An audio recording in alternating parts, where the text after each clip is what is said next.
누가복음 17장 20절과 21절 말씀 우리 함께 읽습니다. 시작.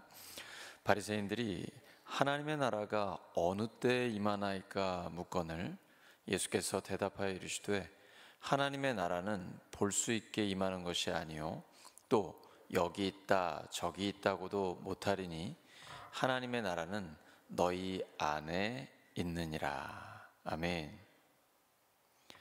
하나님 나라는 우리 안에 있다. 하나님 나라는 우리 안에 있다라는 제목으로 하나님 말씀 전하겠습니다. 그리스도인들의 마음속엔 한 가지 갈망이 있습니다. 하나님, 언제 하나님의 나라가 임하나요?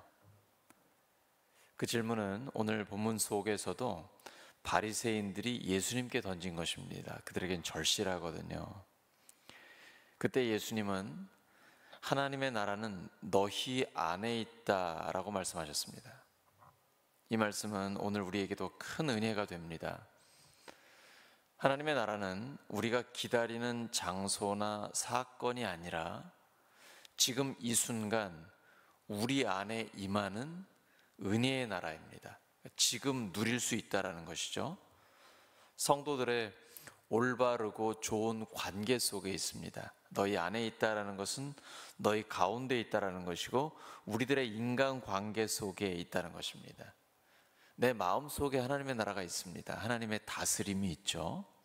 근데 혼자 있을 때도 좋지만 함께 있으면 더 좋습니다. 가정에서, 목장에서 하나님 나라를 경험할 수 있습니다. 하나님의 나라는 외적인 조건보다 내면에 임합니다. 바리새인들은 하나님의 나라가 언제 오는지에 관심이 있었습니다. 왜냐하면 우리가 마치 일제시대에 일본의 압제를 받았던 것처럼 유대인들이 로마 제국의 압제 속에서 그들은 정치적인 해방을 바랐기 때문입니다. 얼마나 간절하겠습니까? 그러나 예수님은 그들의 관심을 완전히 뒤엎는 말씀을 하십니다. 하나님의 나라는 볼 수 있게 임하지 않는다. 너희 안에 있다. 이 말은 너희 가운데 인간 관계 속에 있다는 것이고요. 더 깊은 의미로는 예수님이 계신 곳에 하나님의 나라가 있다는 선언입니다. 우리가 마음의 문을 열고 예수님을 구원의 주님으로 모셔드렸잖아요. 그리고 늘 예수님과 동행하지 않습니까? 그러니까 내 마음 속에 하나님 나라가 있는 것이죠. 하나님의 나라는 눈에 보이는 정권이나 체제가 아닙니다. 정부가 바뀐다고 해서 하나님 나라가 임하지 않습니다. 불가능해요. 인간 세계 속에서는 그것은 이루어질 수 없습니다. 오직 예수님을 마음의 주인으로 모신 자 안에 임하는 하나님의 통치입니다. 하나님 나라의 핵심은 하나님이 다스리신다라는 것입니다. 사도 바울은 이렇게 말합니다. 로마서 14장 17절이죠. 하나님의 나라는 먹는 것과 마시는 것이 아니요 오직 성령 안에 있는 의와 평강과 희락이라. 성경에서 의라는 개념은 올바른 관계입니다. 하나님과 나, 이웃과 나, 환경과 나입니다. 이걸 항상 우리는 유념해야 합니다. 내가 지금 하나님과 올바른 관계에 있는가?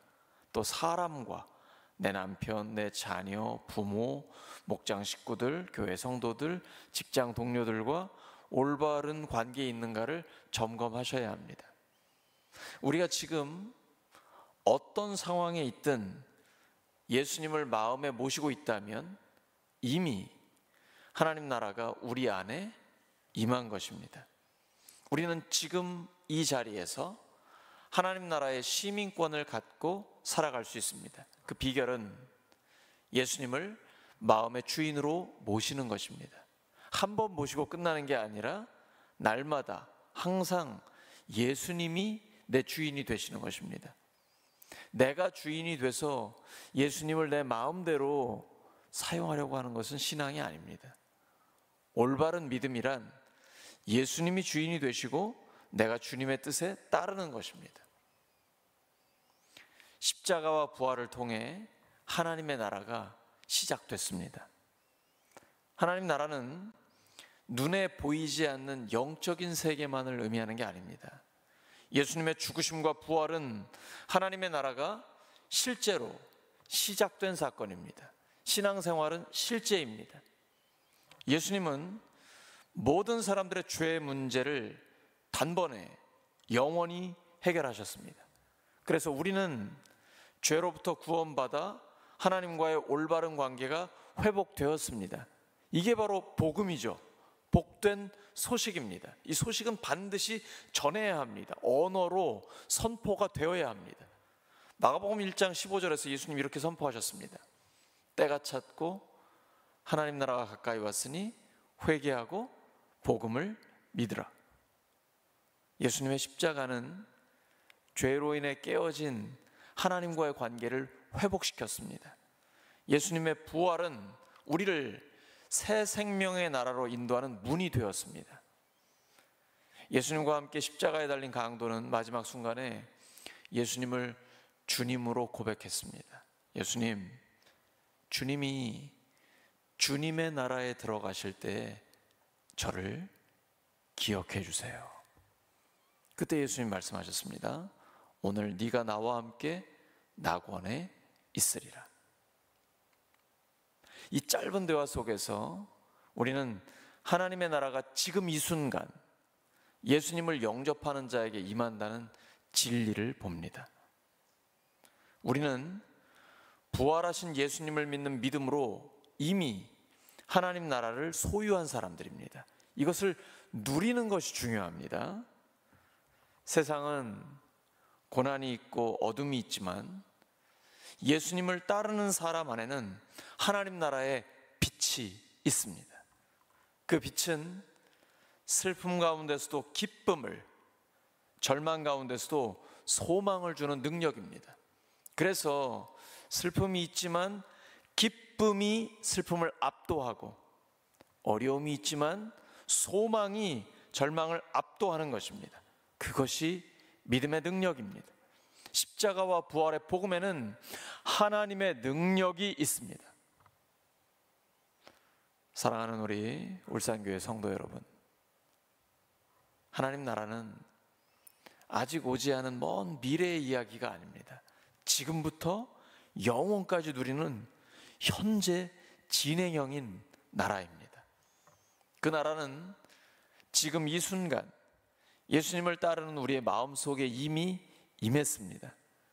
예수님의 십자가는 우리를 하나님의 나라로 인도하는 문이 되었고, 부활은 그 나라의 삶을 시작하게 한 능력입니다. 개인의 마음속에, 그리스도인의 마음속에, 또 함께 예수님을 믿는 가족관계 속에서, 목장 식구들 속에서 이것을 누립니다. 이렇게 단체로 모이면 하나님과 나와의 관계가 아주 견고해집니다. 목장 식구들 뭐 두세 명이, 많아야 10명, 12명 아닙니까?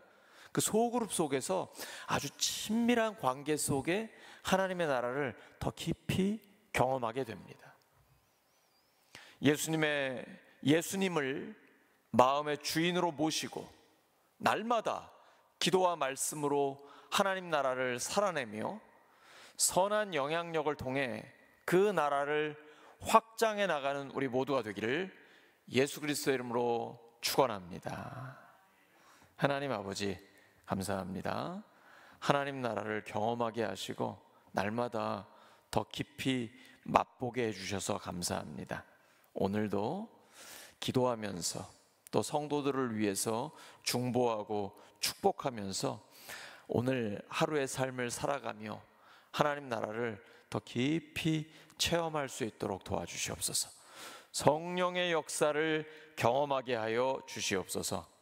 예수님의 이름으로 기도드립니다. 아멘.